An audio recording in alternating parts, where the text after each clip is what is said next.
When your flagship is leaking atmosphere from 17 different hull breaches, your weapons systems are fried beyond recognition, and your crew is down to eating recycled protein paste that tastes like despair mixed with motor oil, you tend to get desperate. Desperate enough to consider the unthinkable. Desperate enough to approach a Class 3 developing civilization for help. Earth. Yes, that Earth. The one every civilized species in the Galactic Council whispers about in worried tones during late-night sessions.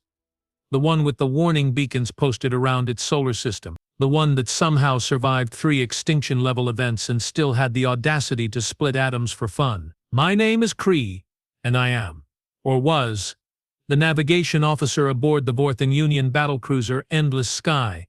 And before you ask, no, the irony of that name is not lost on me, considering we barely had enough structural integrity left to qualify as a ship, let alone something endless. Let me back up a bit, because the full scope of our stupidity really deserves context. The war with the Draxion Empire had been going on for 6 standard cycles. 6 long, bloody, exhausting cycles of running, fighting, and watching good soldiers turn into ghosts. The Draxians were winning. Not because they were smarter, not because they were smarter, not because they were better, but because they had numbers. Billions upon billions of them churned out from colony worlds that stretched across 3 spiral arms. Our fleet had been 37 ships strong when we started. By the time we limped toward Solly system, we were down to 5 broken, battered vessels held together by emergency patches and the sheer stubborn refusal of our crews to die quietly. Commander Talla, our captain, was a Vorthan through and through. Blue skin, 4 arms, and a tactical mind that could calculate firing solutions while simultaneously composing poetry. She stood on the bridge, all 4 hands gripping various railings, staring at the viewscreen like it owed her money. Kree, she said, her voice carrying that particular tone that meant she was about to suggest something incredibly stupid. What do we know about the humans? I pulled up the files on my console. The data was sparse, embarrassingly sparse. They are carbon-based. They have 2 arms, 2 legs, and an alarming tendency to pack bond with literally anything. They domesticated wolves. Wolves, Commander. Apex predators that could tear them apart. They turned them into pets. Interesting. Talla mused, drumming 3 of her fingers against the console. What else? They have achieved nuclear technology, basic spaceflight, and according to the last scan done by a survey ship about 40 cycles ago, they have approximately 8,000 different languages, 200 nations, and spend an inordinate amount of their resources on entertainment media. Entertainment media?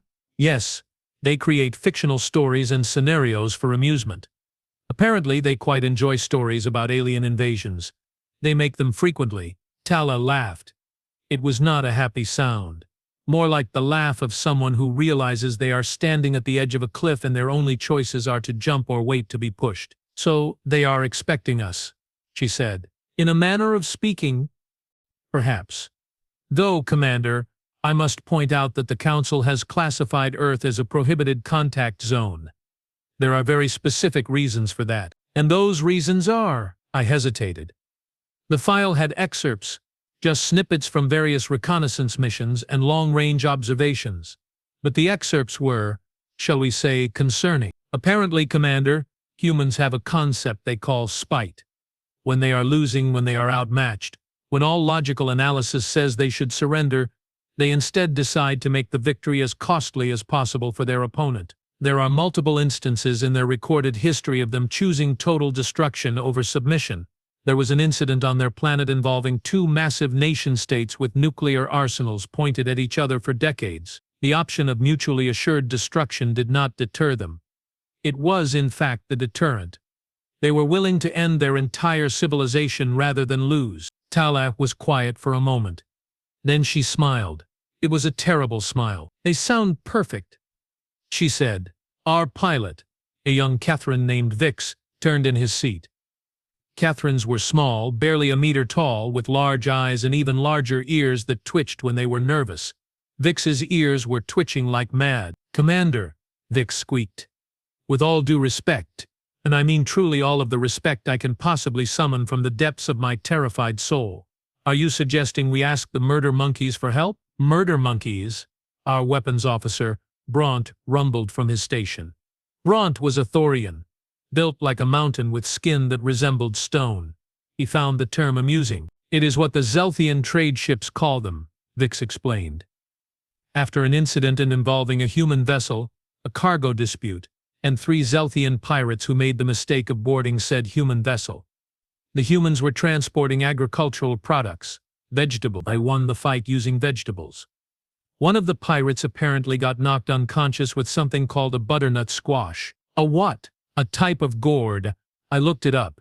It is technically a fruit, but humans classify it as a vegetable. They are weird about categorization. Talla held up a hand, stopping the conversation before it could spiral into a botanical debate. We are going to Earth, she announced. We are going to request emergency repairs under the Galactic Salvage Rights Treaty. We will offer them technology in exchange for assistance, and if they refuse, we will die with the dignity of knowing we tried everything. I looked at my console, at the blinking red indicators showing our failing systems, at the casualty reports still coming in from Deck 7 where a plasma conduit had ruptured an hour ago, at the long-range sensors showing Draxion pursuit ships gaining on our position. Aye, Commander, I said, because what else was there to say? Setting course for Earth. Source system. Coordinates locked. May the ancestors forgive us for what we are about to do. The trip took 4 hours. 4 agonizing hours of listening to hull plates groan and watching our chief engineer, a perpetually stressed Mithroan named Cass, sprint between catastrophes with the frantic energy of someone trying to hold back a dam with their bare hands. Mithroans had 6 limbs and looked vaguely like bipedal insects, which came in handy when you needed to manipulate multiple repair tools simultaneously while hanging upside down from an access shaft. Cass buzzed through the comm system. Tell the commander that if we push the engines any harder, I will personally march up to the bridge and file a formal complaint, after which I will then need to repair the engines again because they will have exploded. I am tired, a cavity in coolant fluid, and I think I left 3 of my tools inside junction box 42, which is no longer accessible because that entire section of the ship is now open to vacuum. So please, by all that is reasonable in this uncaring universe, slow down. Noted, I replied, and did not slow down because the Draxion ships were getting closer. When Earth appeared on our view screen, I will admit, I felt something. Hope? Maybe. Terror? Definitely. The planet was beautiful. Blue and green and white, swirling with clouds and storms, continents visible beneath the atmosphere. It looked peaceful, calm. It looked like the sort of place that should not be hosting a species capable of creating weapons specifically designed to end all life. We are being scanned, I reported. Multiple sources, ground-based, orbital platforms. And, wait, Commander, I am picking up active weapons locks from at least 30 different installations. Are they targeting us? Talla asked. Yes. How many weapons? All of them. They are targeting us with all of them. Should I be concerned, Commander? Yes, but open a channel anyway. I did. Standard first contact protocols. We broadcast our identity, our situation, and a formal request for emergency assistance. And then we waited. The response came faster than I expected. Unidentified vessels. This is Earth Defense Network Central Command. You are approaching protected space. State your intentions immediately or you will be fired upon. This is your only warning. The voice was human. Male, I thought, though I was not entirely sure how human gender worked. The tone was clipped, professional, and absolutely, completely 100% done with our nonsense. Talla straightened, all 4 hands clasped behind her back in a formal military posture. Earth Defense Network. This is Commander Talla of the Vorthan Union battlecruiser Endless Sky. We are requesting emergency repairs under Galactic Salvage Rights. Our fleet is fleeing hostile forces. We are not a threat to your world. We need help. There was a pause. A long pause. I could hear crosstalk on the other end of the channel. Voices arguing in one of those human languages. English, I thought. They seemed to use it for official communications. Then the voice came back. Commander Talla, stand by for escort. Reduce speed to 1/4 thrust, and follow the designated flight path. Any deviation will be considered a hostile act. Do not deviate. We are serious about the not deviating thing.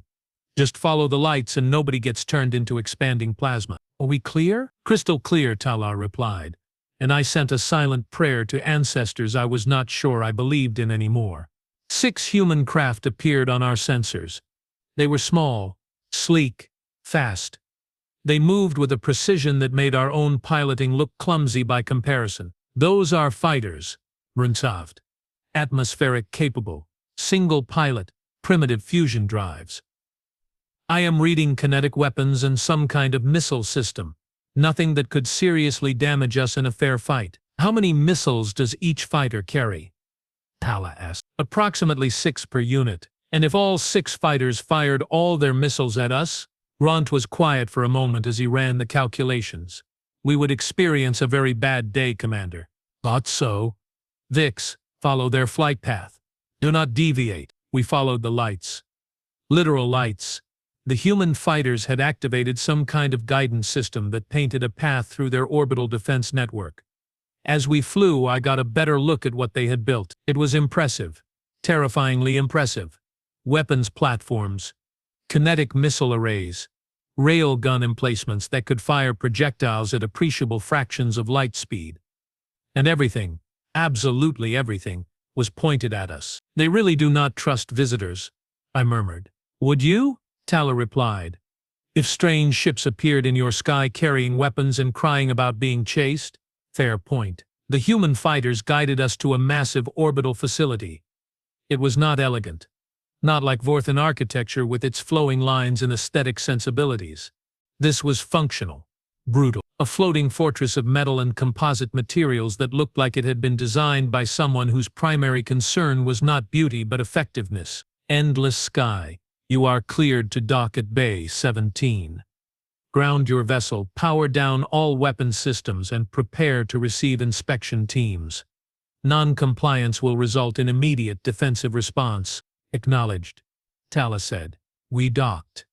The magnetic clamps engaged with a clang that echoed through our damaged hull, and then we waited. What happens now? Vix asked, ears still twitching. Now, Talla said. We meet the humans. The inspection team arrived 20 minutes later. I watched them on the internal monitors as they cycled through the airlock. There were 6 of them. Humans. In armor. The armor was not sophisticated. Not by galactic standards. It was heavy, plated. The kind of thing you wore when you expected to get shot and wanted to make sure the bullet stopped before it reached anything vital. Each human carried a rifle, kinetic weapon, powder-based projectile system, primitive but effective. They moved as a unit, professionally, no wasted motion, no hesitation. The leader raised a hand, signaling something to his team, and they spread out, covering angles and maintaining overlapping fields of fire. That is good tactical discipline, Bront noted approvingly. Talla met them in the main cargo bay. I went with her, along with Bront and Cass. The Vix stayed on the bridge because someone needed to monitor our systems, and also because Vix was, in his own words, far too young and pretty to die in a first contact incident gone wrong. The human leader removed his helmet. He was young. Maybe 30 standard cycles. Dark hair, brown eyes, a scar running across his left cheek that spoke of combat experience. He looked at us with an expression I could not quite identify. Curiosity? Suspicion? Exhaustion? Commander Talla, he said. That is correct, Captain Jake Torres, Earth Defense Force. We are here to conduct a safety inspection and assess your situation. Are you carrying any biological hazards? Nuclear materials? Weapons of mass destruction? Anything that might explode or leak radiation or turn my team into goo? No, Talla said. We are carrying wounded crew, failing systems, and approximately 17 tons of regret. Torres almost smiled. Almost. Regret is not usually explosive. Usually. Let's take a look at what you have got. The inspection took 2 hours. The humans were thorough. Annoyingly thorough. They scanned everything. Took samples. Asked questions. Torres walked through our ship like he owned it, examining systems, poking at consoles, and making notes on a small handheld device. Your power core is toast, he said bluntly. Your structural integrity is compromised in 14 sections. Your life support is running on backup systems that look like they were designed during the Stone Age. And your weapons array could not threaten a particularly aggressive duck. Duck? I asked. Bird? Waterfowl. Not important. Point is, you are in bad shape. Real bad shape. How are you even still flying? Stubbornness, Talla replied. Fair enough. Torres turned to his team, speaking in rapid English. They responded, gesturing at various parts of the ship. The conversation was animated. There was disagreement. At one point, one of the humans threw up his hands in what appeared to be exasperation. Finally, Torres turned back to us. Okay, he said. Here's the situation. You are a mess. Fixing you is going to take time and resources. And before my superiors agree to any of this, they are going to want answers. Real answers. Who are you? Who is chasing you? And why should Earth stick its neck out for a bunch of aliens we just met? Talla took a breath. All four of her hands clenched and unclenched. Captain Torres, she said, we are refugees from a war that has consumed half the sector. The Draxion Empire is expanding. They conquer worlds. They strip them of resources. They enslave populations. We have been fighting them for 6 cycles. We are losing. Our fleet is broken. Our people are dying. And if we fall, the Draxians will continue expanding. Eventually, they will reach this part of space.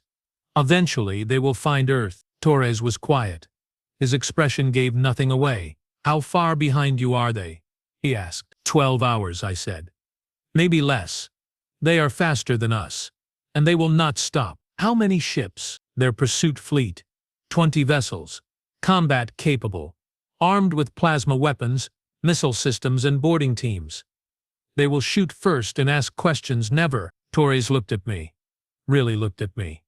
Like he was trying to determine if I was lying. And if we help you, he said slowly. If we repair your ships, what happens then? We continue fighting, Talla said. We return to the front lines. We do everything we can to slow the Draxian advance. And maybe, just maybe, we buy enough time for the rest of the Union to mount a proper defense. Long odds, Torres observed. Very long odds, Talla agreed. But we have to try. Torres nodded. Once, decisively. Wait here, he said. I need to make some calls. Do not touch anything. Do not leave the ship. And definitely do not start any fires. We already had to deal with one alien vessel that caught fire last month. The paperwork was a nightmare. There was another alien vessel, I asked. Surprised, tourist ship, wanted to see Earth. Got too close to the atmosphere. Their heat shielding failed. We pulled them out. They were grateful. Also very apologetic. Nice folks. Anyway, wait here. I will be back. And he left. Just walked off with his team like we had not just dumped a galactic crisis in his lap. That went better than expected. Cass buzzed nervously. Or worse, I said. We have no idea what they are actually thinking. We will know soon enough, Talla said. It took 4 hours. 4 hours of waiting and worrying and listening to Cass complain about coolant levels. Then Torres came back. He was not alone. He brought someone with him. A woman. She was older than Torres, maybe 50 cycles, with gray streaked through her dark hair and eyes that had seen too much. She wore a uniform with insignia I did not recognize. The way Torres deferred to her made it clear she outranked him significantly. Commander Talla, the woman said, extending a hand. I am Admiral Lisa Grant, Earth Defense Force. Captain Torres has briefed me on your situation, and I have consulted with my superiors. We have made a decision. Here it comes, I thought. The polite refusal, the regretful explanation that Earth could not risk involvement, the sympathetic but firm dismissal. We will help you, Admiral Grant said. I blinked, all 4 of my eyes. You will? Yes, but there are conditions. First, you share all tactical data you have on the Draxion Empire. Strengths, weaknesses, fleet compositions, everything. Second, you agree to allow Earth engineers to study your technology in exchange for our repairs. Third, and this is non-negotiable, you follow our commands while you are in our space. We are in charge. You do what we say. When we say it, no arguments. No debates. Are we clear? Talla did not hesitate. Clear. Good. Now, Torres tells me you have 12 hours before the Draxians arrive. Approximately. Yes. Admiral Grant smiled. It was not a comforting smile. It was the smile of someone who had just realized they were about to do something absolutely insane and was looking forward to it. Perfect, she said. That gives us just enough time to prepare a proper welcome. I did not like the way she said welcome. It sounded less like hospitality and more like a threat. Admiral, I said carefully, what exactly are you planning? You came to Earth for repairs, she said. We are going to give you repairs. And while we are at it, we are going to introduce the Draxion Empire to something we humans call a learning experience. Captain Torres, get me engineering. Tell them to prep the foundries. We have work to do. And that, looking back, was when I should have realized that we had not asked humans for help. We had unleashed them. The next 12 hours were chaos. Controlled chaos, but chaos nonetheless. Human engineers swarmed over our ships like industrious insects. They cut away damaged sections, welded new plates, rerouted power systems, fixed leaks, reinforced structures. They worked in teams, communicating through headsets, moving with practiced efficiency that spoke of experience. I watched one team replace an entire section of our hull in under 3 hours. They cut away the twisted metal, fabricated a replacement piece on site using some kind of mobile foundry unit, and welded it into place like they were assembling furniture. How are they so fast? I asked Keys, who was supervising the repairs with a mixture of awe and professional jealousy. They are not concerned with elegance, Cass buzzed. Look, that weld is functional but ugly. That plate is slightly misaligned. That power coupling is… Actually, that is very well done. Perhaps humans are not entirely incompetent. High praise coming from you. I am withholding final judgment until I see if any of this explodes. But it was not just repairs. The humans were upgrading us, installing new systems, reinforcing weapons mounts, adding armor plating that looked different from our standard materials. What is this? I asked Torres, running a hand over the new plating on our port side. Composite ceramic armor, layered, designed to absorb and disperse energy weapons. Your original armor was good against kinetic impacts but weak against plasma. This should help. Probably will help. We tested it extensively, in simulations, and one live-fire exercise that resulted in only moderate collateral damage. That is not reassuring. Look, Torres said, turning to face me. Your ship was dying. We are giving it a fighting chance. Would you prefer we do nothing? No, I admitted. I am just surprised. This is far more than we expected. Why are you doing this? Torres was quiet for a moment. He looked out at the repair bay at the dozens of humans working on our ship. Because you asked, he said finally. And because we have been exactly where you are now. Beaten. Desperate. Running out of options. We know what that feels like. And we also know what happens when nobody helps. So we help. It is what we do. Even for strangers? Especially for strangers. I did not know what to say to that. So I said nothing. Just watched the humans work and tried to reconcile their kindness with every warning label in the Council database. 6 hours before the Draxion fleet arrived, Admiral Grant called a briefing. All ship commanders, all senior officers, humans and Union forces together in a conference room aboard the orbital station. She stood at the front, a holographic display showing the solar system behind her. All right, she said. Here is the plan. Simple, direct, possibly insane. Questions can wait until after I explain why you are going to follow this plan anyway. First, we are not running. Running is for people who have somewhere to run to. You don't. Second, we are not surrendering. Surrendering is for people who value survival over dignity. We don't. Third, we are absolutely, definitely 100% going to fight.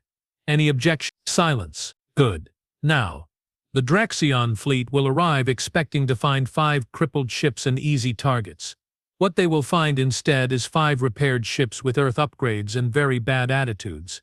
Plus, and this is the fun part, they will also find us, Earth Defense Force, 30 vessels, fully armed, extremely motivated. and absolutely ready to introduce the Draxion Empire to a concept we call disproportionate response. You have 30 combat vessels? Talla asked, surprised. We have 60, Grant corrected. But 30 should be enough for this. We are not trying to conquer the Draxion Empire. Just convince them that attacking Earth space is a bad idea. Fatal. Admiral, I said. With respect, the Draxions have superior numbers, superior technology. They have been winning this war for 6 cycles. What makes you think 30 human ships can make a difference? Admiral Grant smiled.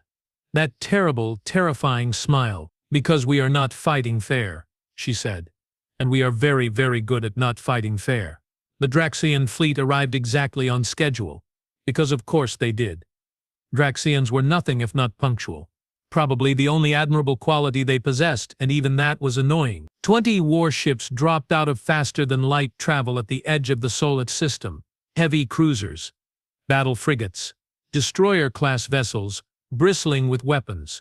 They moved in formation precise and coordinated, like a school of predatory fish that had evolved specifically to ruin your day. I watched them on our newly repaired sensors. The upgrades the humans had installed were remarkable. Clearer resolution, faster processing, better target acquisition. It was like going from squinting through fog to having perfect vision. Well, I said to no one in particular. Here we go. Our fleet was positioned near Earth's moon, strategic location. The humans had insisted. Something about using the lunar gravity well to our advantage. I did not entirely understand the mathematics, but Torres had explained it with the kind of enthusiasm usually reserved for discussing favorite foods, so I assumed it was important. The human fleet, all 30 vessels, was spread out across the system, not in formation, not clustered together like sensible military doctrine would suggest. They were scattered, hidden behind asteroids, tucked into orbital paths, positioned in ways that made no tactical sense. They are all over the place, Bront observed from his weapons station. This is terrible formation discipline. Maybe they know something we do not, Talla suggested. Or maybe they are insane, Vix muttered.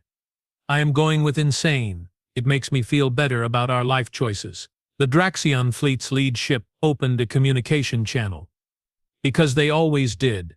Draxions loved talking, loved making speeches, loved explaining exactly how superior they were before they blew you into component atoms. The face that appeared on our view screen was familiar.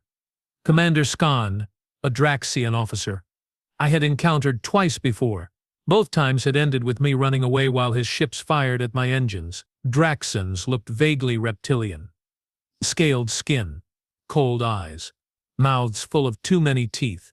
Evolution had designed them to be unsettling, and they had leaned into it. Borthan vessels, Skarn hissed, his voice carrying that particular tone of smug superiority that made me want to punch things. You have fled far, but not far enough. Surrender now. Your ships will be claimed as salvage. Your crews will be processed. Resistance will only make your deaths more painful.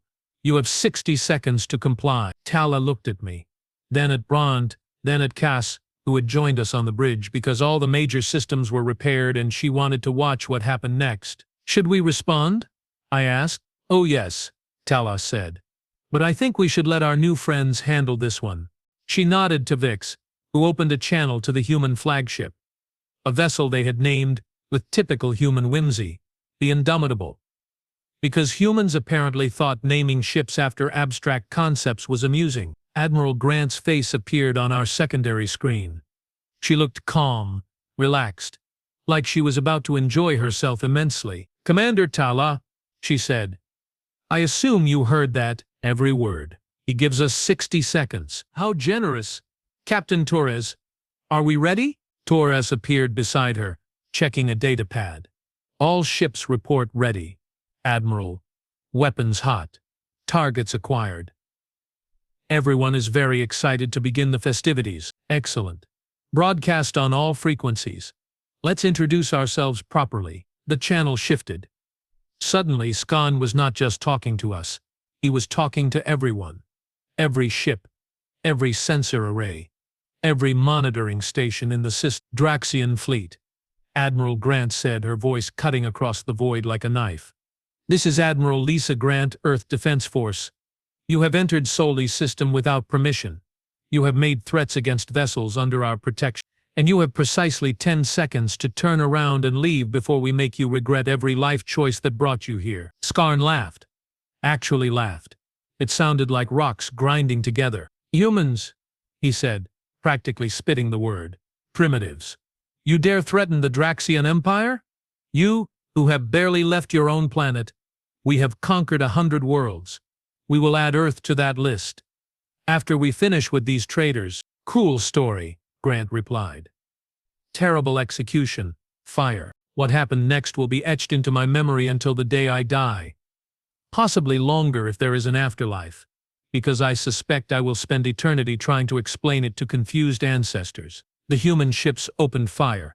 Not with plasma, not with missiles, with kinetic weapons, railguns, mass drivers, weapons that fired solid projectiles at absolutely obscene velocities, chunks of metal, accelerated to significant fractions of light speed, guided by targeting systems that apparently had no concept of the word miss. The first salvo hit 3 Draxion ships simultaneously. The impacts were catastrophic. Armor plating designed to disperse energy weapons was useless against solid mass traveling at relativistic speeds. The projectiles punched straight through hull, systems, crew compartments, everything. One ship exploded immediately, just came apart in the expanding cloud of debris. The other 2 tumbled, atmosphere venting, power cores failing, dead in the void. "What," Braun said very quietly, "was that?" "Physics," I replied, watching the tactical display. "Humans just weaponized basic physics." The Draxion fleet scattered, tried to break formation, tried to evade. But the human ships were already moving, repositioning. Those scattered, nonsensical positions suddenly made sense. They had the Draxion surrounded, boxed in, every angle of retreat covered. "Reform!" Skarn screamed over the open channel. "All ships reform and return fire. They are primitives. They cannot possibly maintain this." But they did. Oh, they absolutely did. The human vessels moved like dancers, like they were performing choreography instead of fighting a battle. They coordinated without seeming to communicate, shifted positions, covered each other, focused fire on targets with surgical precision. A Draxion cruiser tried to run, activated its faster-than-light drive. Almost made it. Almost. Then a human destroyer, one that had been hiding behind an asteroid, emerged and fired. Single shot. Penetrated the cruiser's engine core. The ship exploded in a flash of light bright enough to temporarily blind our sensors. "How are they doing this?" Cass buzzed, all 6 of her limbs twitching with nervous energy. "This should not be possible. They are outnumbered. Their technology is inferior. They should be losing." "They fight like they have nothing to lose," Talla said quietly. "And everything to prove." Skarn's ship, the Conqueror, a massive battle cruiser that had destroyed more Union vessels than I cared to count, turned toward Earth, probably planning to threaten the planet, force the humans to back off. Standard Draxion intimidation tactic. It did not work. 3 human ships broke formation and intercepted. They did not have the firepower to seriously damage the Conqueror. Not individually, but they did not need to. They just needed to slow it down. They fired, not at the ship, at the space in front of it, created a field of debris, obstacles, forced the Conqueror to maneuver, to slow down, to become predictable. And then the Indomitable fired. I had not realized the human flagship was armed with anything special. It looked like the other ships. Same basic design, same configuration. But appearances, I was learning, could be deceiving. The weapon was different. Not a railgun. Something else. It fired a beam. Concentrated energy. Focused to a degree I had never seen before. A laser, I think. But scaled up. Amplified. Turned into something terrifying. The beam hit the Conqueror's forward shields, and the shields just failed. Overloaded instantly. The beam continued, carved through armor like it was not even there. Sliced into the ship's superstructure. Found something critical. probably the main reactor. The Conqueror did not explode so much as simply cease to exist. One moment, a massive warship. The next, expanding gases and scattered wreckage. Scorn did not even have time to scream. The battle, if you could call it that, lasted 8 minutes. 8 minutes. From first shot to complete Draxion surrender. Of the 20 ships that had arrived, 12 were destroyed, 5 were crippled, 3 surrendered immediately, broadcasting distress signals and pleas for mercy. Our fleet had not fired a single shot. We just watched. Stunned. Horrified. Impressed. All of those emotions simultaneously. That, Vic said, breaking the silence on our bridge, was the most terrifying thing I have ever witnessed. And I once saw Thorian eat an entire live grobnax without chewing. Grobnax are poisonous, Bront pointed out. Exactly. Admiral Grant's face reappeared on our screen. She looked satisfied, pleased, like someone who had just completed a particularly difficult puzzle. Commander Talla, she said, threat neutralized. Your ships are clear to continue repairs. The survivors will be processed according to our protocols. We will interrogate them, learn what we can about Draxion tactics and technology, and then we will have a longer conversation about this war of yours. Sound good? Talla nodded. All 4 of her hands trembled slightly. Whether from relief or residual adrenaline, I could not tell. Admiral, she said, I do not have adequate words to express my gratitude. Don't need words, just need you to keep fighting. Keep resisting, and maybe, when this is all over, put in a good word for Earth with your Galactic Council. We could use some friends. You have them, Talla promised. You absolutely have them. The channel closed. Our bridge was quiet for a long moment. Then Cass started laughing. A high-pitched, buzzing sound that indicated she was either delighted or experiencing a complete mental breakdown. We are allied with the murder monkeys, she said between laughs. We asked primitives for help, and they just destroyed a Draxion fleet in 8 minutes. 8 minutes! We have been fighting this war for 6 cycles. 6 cycles of running and hiding and barely surviving, and humans just showed up and won in 8 minutes. This is the best day of my life.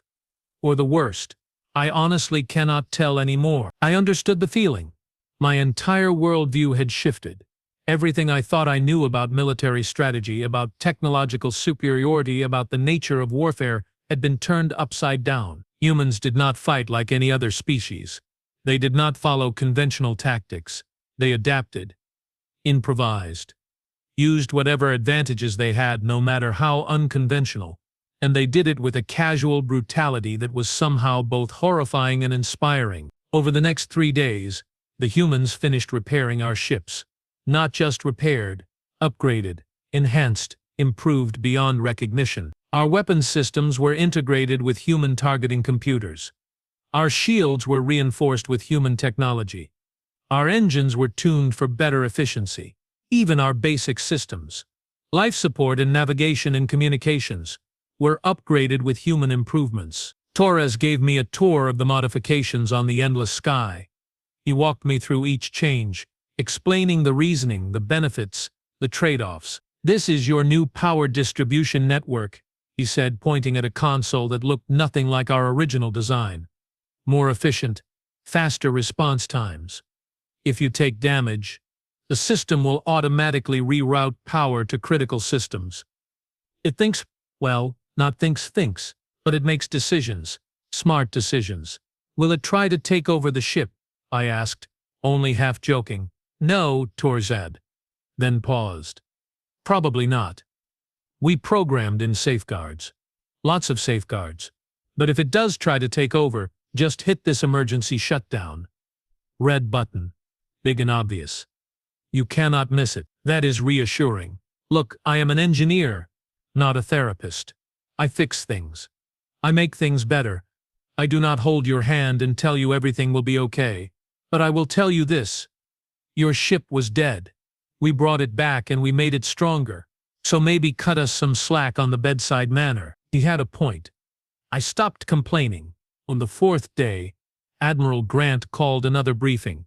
This time it included human military leadership, Union commanders, and several civilians I did not recognize. Scientists, apparently.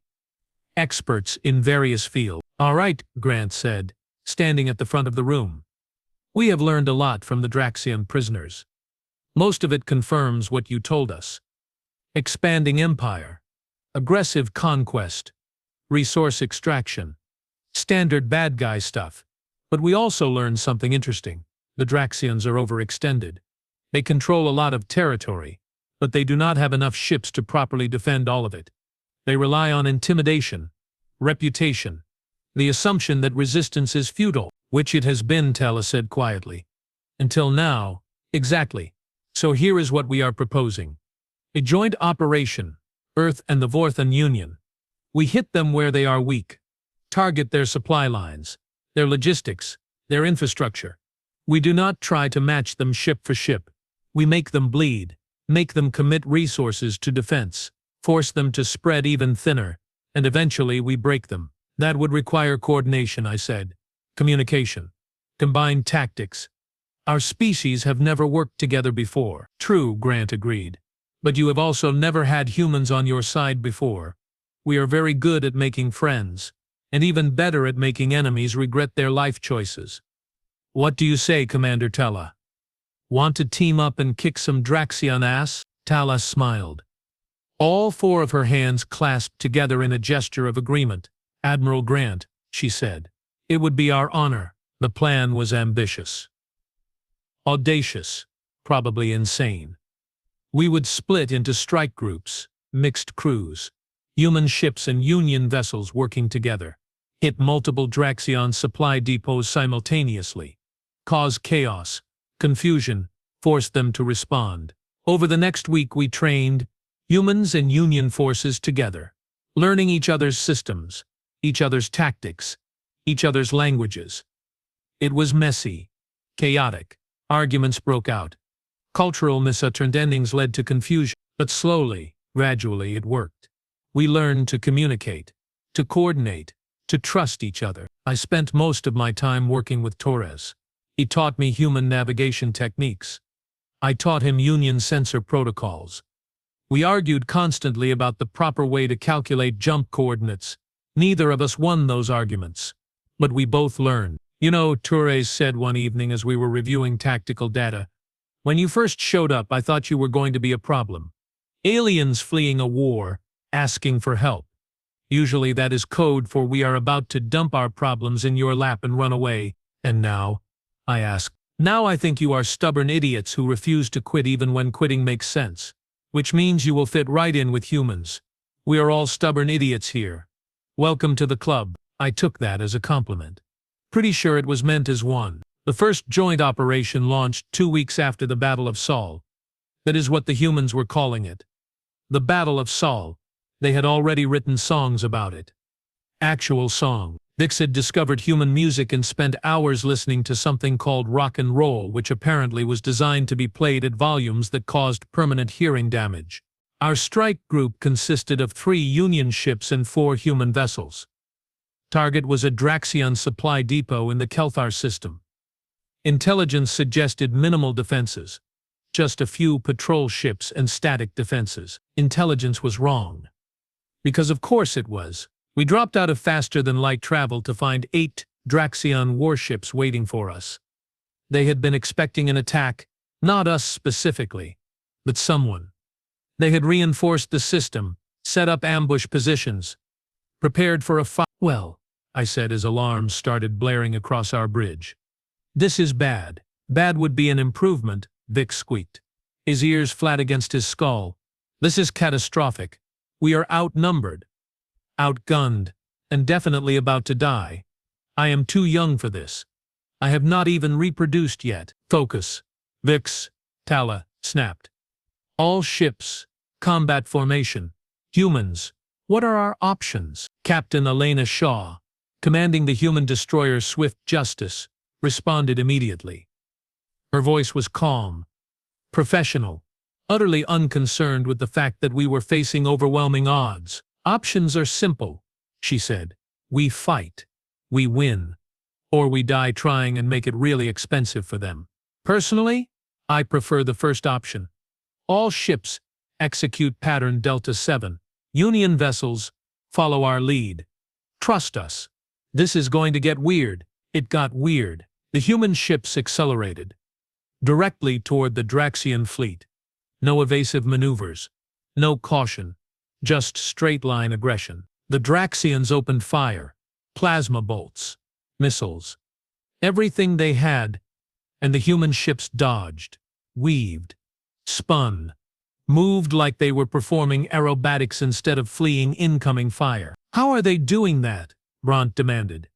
Those maneuvers should tear their ships apart. The stress forces alone should kill their crews. Inertial dampeners, Kay said, studying her engineering readouts. Very good inertial dampeners. Better than ours, by a significant margin. The humans can pull maneuvers that would turn us into paste. The human ships closed distance, got right up in the Draxions' faces. Too close for long-range weapons. Forced them into close-quarters combat where maneuverability mattered more than raw firepower. And then they told us to fire. All Union vessels, Shaw broadcast. Target coordinates incoming. Fire on my mark. 3, 2, 1. Mark. We fired.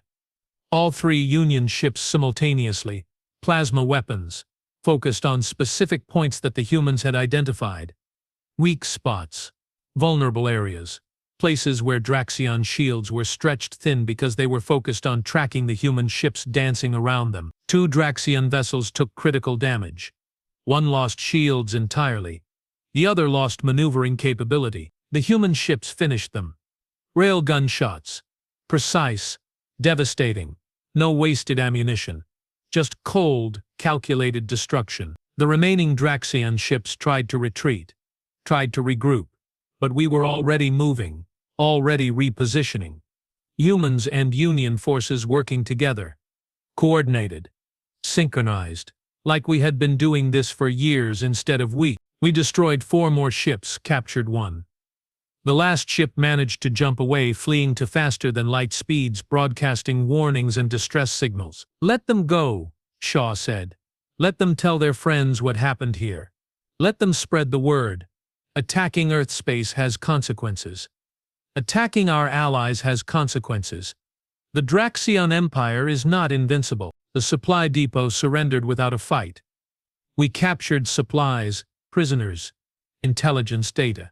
Everything we needed to plan the next operation, and there would be a next operation, and one after that, and one after that, because the war was not over, not by a long shot.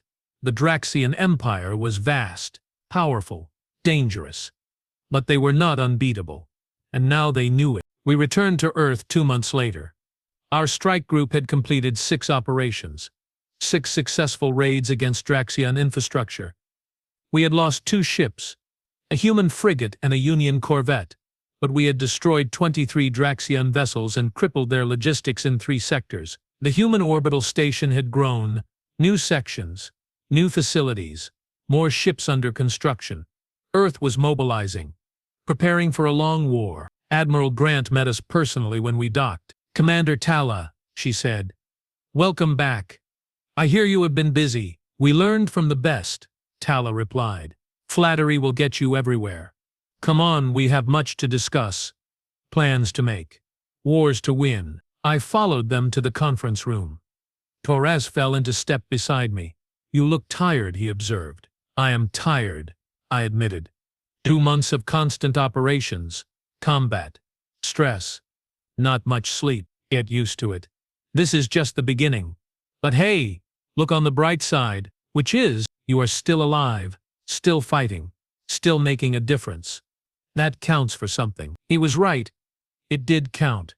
We had come to Earth desperate, broken, looking for repairs. And we had found something more. We had found allies, partners, friends. We had found humans. And humans, I had learned, did not do anything halfway. When they committed to something, they went all in. No hesitation, no doubt. Just pure, stubborn determination to see it through. The briefing lasted 3 hours. Reports from multiple strike groups. Analysis of Draxion movements. Planning for future operations. By the end, my head was swimming with data and tactical coordinates. But one thing was clear. The war had changed. The Draxion Empire was no longer the unstoppable force it had been. We were fighting back. Winning. Slowly. Painfully. But winning. Agree, Talla said as we left the conference room. What do you think? Can we actually win this war? I thought about it. Really thought about it. Considered the odds. The resources. The challenges ahead. Yes, I said finally. I think we can. Not alone. Not the way we were fighting before. But with Earth. With humans. Yes. We can. That is optimistic for you. I have learned optimism from humans. Terrible habit. Probably contagious. Talla laughed. It was the first time I had heard her laugh in months. That night I stood in the observation deck of the orbital station, looking down at Earth. The planet rotated slowly beneath me, blue and green and white, beautiful, peaceful. It did not look like a world that had just declared war on a galactic empire. It looked like a place where people lived and loved and dreamed, where they built homes and raised families and wrote songs about battles they had won. Torres found me there, brought 2 drinks. Some kind of human beverage. Coffee, he called it. Hot, bitter, surprisingly good. Thinking deep thoughts, he asked. Wondering how this happened. I said. We came here for repairs, simple repairs, and somehow we ended up starting a revolution. Not a revolution. A partnership. Big difference. Is there? Sure. Revolutions are messy. Chaotic. People fighting against something. Partnerships are about fighting for something. Fighting together. Much better outcome. You make it sound simple. It is simple. You needed help. We provided help. Now we help each other. That is how friendships work. That is how alliances work. That is how humanity works. I sipped the coffee. Considered his words. Your species is strange, I said. Yep. Dangerous. Absolutely. Unpredictable. That is our best quality. And yet somehow, exactly what the galaxy needs. Torres grinned. Raised his cup. To strange, dangerous, unpredictable humans, he said. And the aliens smart enough to ask for their help. I raised my cup, clinked it against his. To humans, I agreed. And to never underestimating primitives who weaponize physics and refuse to quit. We drank, looked down at Earth, and prepared for the long war ahead, because we had a galaxy to save. And thanks to humanity, we finally believed we could.